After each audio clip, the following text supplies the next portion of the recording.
Well, it is my distinct pleasure to be joined today by the WBO interim heavyweight champion, Joseph Paker. And Joe, you have a very important fight coming up. You'll be taking on Fabio Wardley. Really interesting matchup, at least to me anyway. It is October 25th. You're headlining the Queensberry DAZN pay-per-view card. Take place at the O2 Arena in London, one of the great arenas in boxing. Welcome to the show. Glad to talk to you again. How's everything going? You just told me before we started taping, you've been in Ireland 5.5 weeks getting ready with your trainer, Andy Lee, for this big fight. Yeah, thanks for having me on, Dan. Good to see you again. I've been in Ireland training for 5.5 weeks now with Andy, and we've been able to put in some good work to lead into this fight. I know it's one of those fights where I never even saw coming. You know, I was thinking about fighting this person and that person, but then this fight was offered to me. I said yes straight away because I just wanted to fight. Well, the Joseph Paker that I have known and covered for many years has never been a guy that's turned fighters down. And which brings me to the first thing I want to ask about, which is to just go back to your most recent fight that took place in February. You were, of course, scheduled to fight Daniel Dubois, challenge him for the IBF heavyweight title. That was a pretty big fight. And he pulled out the week of the fight, said he was ill. And instead, and we spoke before that fight. We did one of these interviews before that, and then it ended up changing the opponent right before the fight. But anyway, you took on Martin Bakole in a fight that was arranged on about, 2 or 3 days notice. And he flew in at the last minute from where he was in Africa. And so, I mean, that's difficult for both guys. You know, him coming in on short notice, you having to change your thoughts from a Dubois fight to the Martin Bakole fight, totally different kind of guys. Can you just give me a little bit of insight into how you approach the change, especially on such short notice, both physically, if anything, and mentally? You know, Dan, like leading into that fight with Daniel Dubois and heading to the press conference, we found out on social media that he was ill. And we found out on the way to the press conference that the fight with Daniel Dubois wasn't going ahead.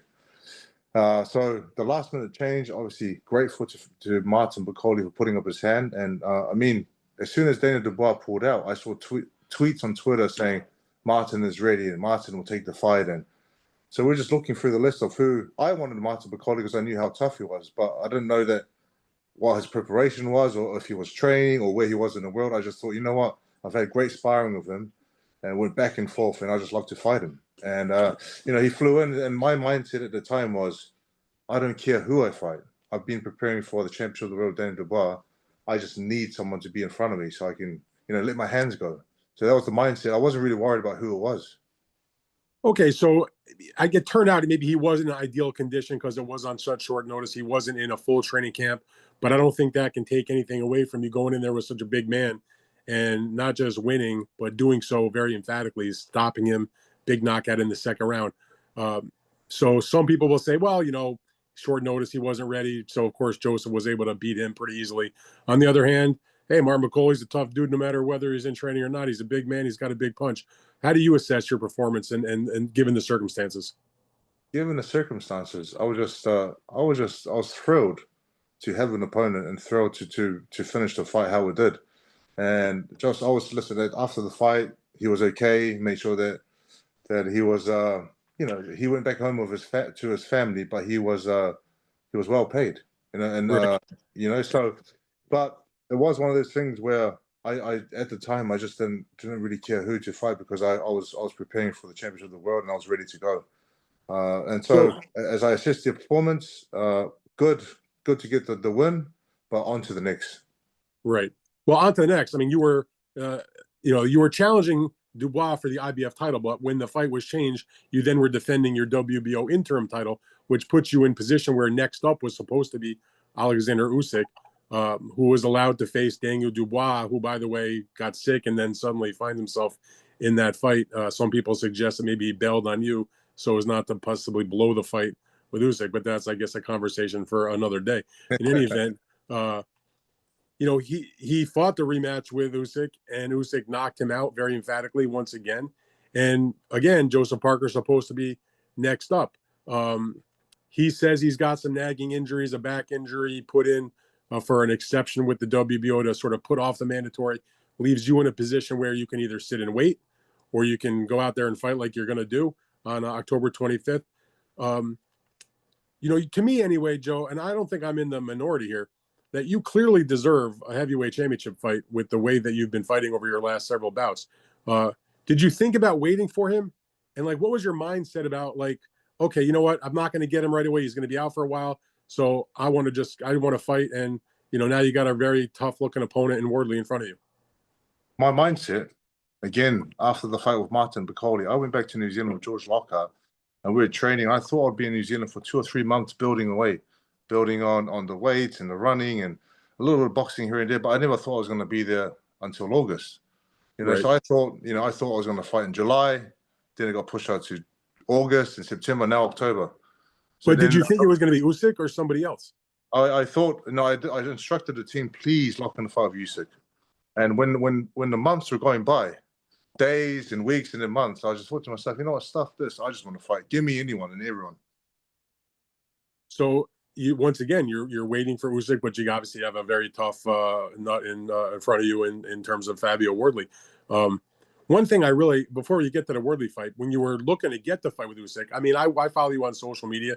You do these amazing videos where you called him out with the music and really hilarious with your messages. I think the fans really like the way that you do that. That you don't insult your opponents. There's no bad words. They're all in good humor, great music, hilarious. You've done them for other fights also.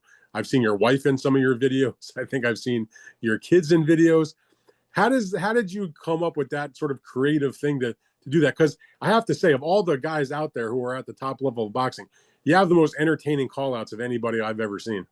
You know what? I would love to take credit for it, but there's a guy named Kiri Ross on my team, and it started off when we had the lockdown, with COVID lockdown. That's right. And he was in my bubble, and what we wanted to do was just cheer everyone up, and we just found something that I love to do, was reenact movies and do these dance clips and video clips and singing. I'm just thinking about the way you're saying that. They're hilarious. Listen, as a fighter, like you're spending time with your family, you're worried about the training, you're worried about getting stronger, getting fitter, getting sharper, but then having something else like this, I was just like, you know what? This is fun. Let's keep doing more and more.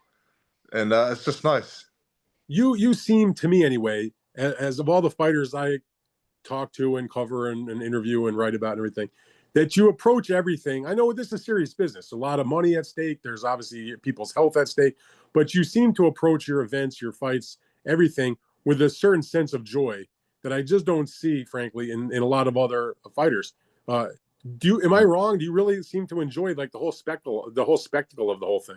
I enjoy everything. I did say before that what I can control is what I'm gonna, like things about fighting Usyk that I couldn't control that. I know Usyk was injured and there was a few things happening behind the scenes, but I couldn't control that. So my approach was, you know what? I'm just gonna enjoy everything that I can control. The training, the videos, now preparing for October 25, Fabio Wardley.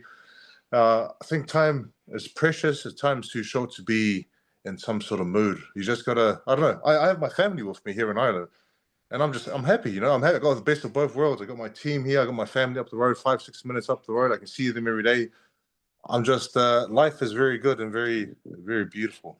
That's great, because sometimes guys, they go and they lock themselves away and they're not with their family, their wife, their kids, and other people in their yeah. I've done that.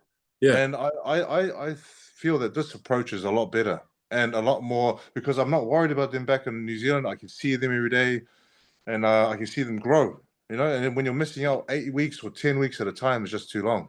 I just feel like you are not that you're the only one, but you got a real maturity about you in terms of the way you handle things. Like you should be, as a grown man, you should be able to handle your job, which is to train and be ready for your fights, as well as see your family. Just because you see your family shouldn't make you not as focused or. I do know, like, listen, in the past, right, they used to lock themselves away, fly to different countries, and for some fighters it does work for them, but I've done both, and I feel like being close to the family, or having them close to me, it's way better for me and my mind, and it's just, notice the time is too short. Let's just enjoy every day together. So you are on an excellent run. You've been pretty active, relatively speaking. You've won 6 fights in a row. Your last 3 against quality top names, and Bakole we just talked about. The decision victories against Zhang and also against Deontay Wilder. That's in your last 3 fights. I'm not sure there's a heavyweight on a better run in terms of their last 3 bouts than that. Are you the most deserving heavyweight in the world of a shot at Oleksandr Usyk? For me, yes. I feel and I believe that I deserve the shot at Oleksandr Usyk. But then, listen, again, there's also other people who feel like they deserve it, and others who think someone else deserves it. Another person would be Carbayao, who's put on good performances as well. So he's another fighter who deserves big fights. But I do feel that with the fights that I've had, and I can only fight who's in front of me, I believe that I should be, given the opportunity to face someone like Oleksandr Usyk, who is like a great in this generation, as a fighter. Yeah, I mean, I'm not saying that you're the only one that deserves a shot, and I agree with you about Caballero. I just think that Joe Parker deserves it more than anybody else right now, given what you've given to the sport. You've been a past champion. You are on a great run. You entertain the fans. Yeah, I do believe all the that things that go into it. Yeah, I do believe that I should get the shot at Usyk, and this fight with Fabio Wardley, the outcome will get me closer to that, Right. to that fight with Usyk.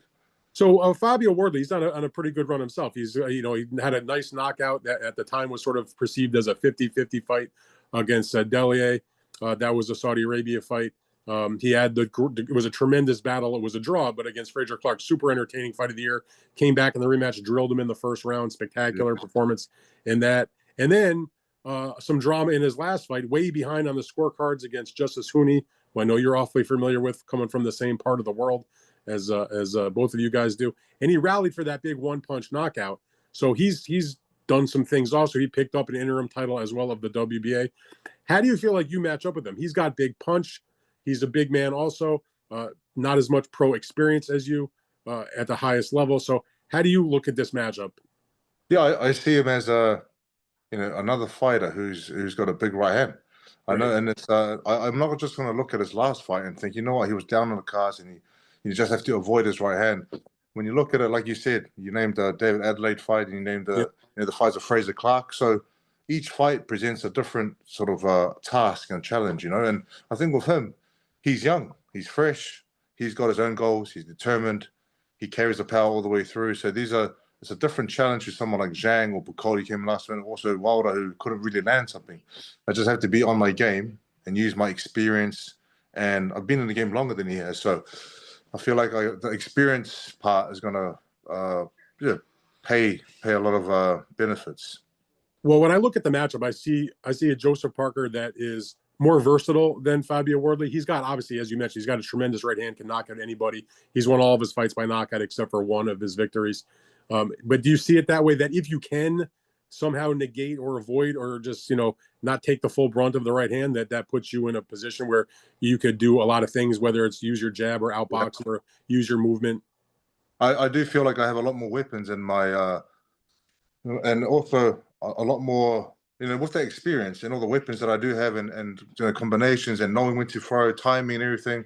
If I can avoid his right hand and land all the shots that I want, and it's all about practicing it now with Andy Lee, the combinations, on the pads, on the sparring partners, I think it'll be too much for him. So you're headed back for this fight. It's going to be at the O2 Arena, as I mentioned. Has hosted many big fights through the years. This will be your second fight there. Your only other fight that took place there was a great fight against Dylan White, but you came up short. You lost that decision. Very close fight, tremendous battle. Any hesitation about going back? Not to that arena specifically, but just going back and fighting on Wardley's turf. You're the guy coming from the other country to fight in his hometown. Not his hometown, but his home fans, basically. This is like a venue redemption fight for me. Okay. But then also, what, for someone who comes from New Zealand with 5 million people, come from Samoa with, a few 100,000 people, and then the love that we've been getting in the UK and Ireland, I do believe that even though it's Fabio Wardley's hometown, but I've been sort of adopted in the UK boxing scene, and I will have great support myself. So, the buzz is going to be great. The atmosphere is going to be. I feel like it's going to be electric, and I'm going to feed off that. I'm going to feed off the electric crowd that's going to be there on the night. Yeah, you have a big name in the UK, no doubt. I mean, obviously, your fight with Anthony Joshua was a huge event, 80,000 or whatever they drew there, and you have fought there plenty of times. So I can see that you having some folks cheering for sure. What I wonder though is if all goes well for you and you come out with the victory, how do you and your team go about pressing the situation to get Usyk in the ring with you? I mean, that's you are mandatory. The WBO, I think, based on everything they have said, for them anyway, he's either got to fight you or he's not going to be WBO champion anymore. Yeah. So as soon as the fight's done, the team knows what they have to do to press for that fight. Queensberry, obviously winning the fight in Queensberry, David Higgins, Spencer Brown, they know what they need to do to make this fight happen. Otherwise, Usyk has to give up the belt. So I think there's a lot more, you know, get this fight done, and there's a lot more, I would say, stricter for Usyk. And will we get another video of you doing the call out if you win? Yeah, those videos are never gonna stop. They're fun to do. I Good love memories that. to look back on. It's good. Listen, it's a good laugh too. There's a lot of bloopers which we'll probably play one day. That would be a lot of fun. All right, well, bloopers aside, you got to get ready for the fight before you can think of Usyk. So I wish you nothing but the best against Fabio Wardley once again, October 25th on DAZN pay-per-view at the O2 Arena in London. Joseph, it's always a pleasure to talk to you. I really appreciate it. Good luck. Pleasure, brother. Thank you. Good to see you, Dan. You bet. Thanks, Joe.